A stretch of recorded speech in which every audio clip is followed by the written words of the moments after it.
నేను కిడ్నాప్ చేసినా. మీ నాయనకి ఫోన్ చేసి ₹1,00,00,000 ఇవ్వమని చెప్పు. మా నాయన కొత్త నెంబర్ నుంచి చేస్తే ఎత్తడు. అయితే మెసేజ్ పెట్టు. మా నాయనకి చదవని రాదు. ఇప్పుడు ఎట్లా నేను కిడ్నాప్ చేయను మీ నాయనకి చెప్పేదా? ఈడేంద్ర మర్డర్ కేసు మన మీద వేసేపోతాడా?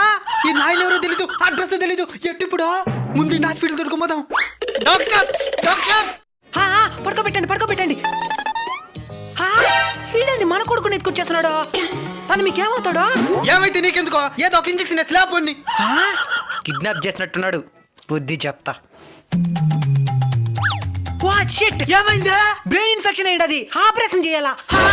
10 లక్షలు అవుతుంది. నాయన్ని కోటి 10 లక్షలు అడిగి తీసుకుందాంలే. సరే డాక్టర్, నేను అమౌంట్ అరేంజ్ చేస్తాను, మీరు ఆపరేషన్ రెడీ చేయండి. ఓకే. ఆపరేషన్ ఏమైంది డాక్టర్? డబ్బులు కట్ అయినారా? కట్ అయిన 10 లక్షలు. Operation success. ₹1,10,00,000 కానీ కోమాలోకి వెళ్ళాడు.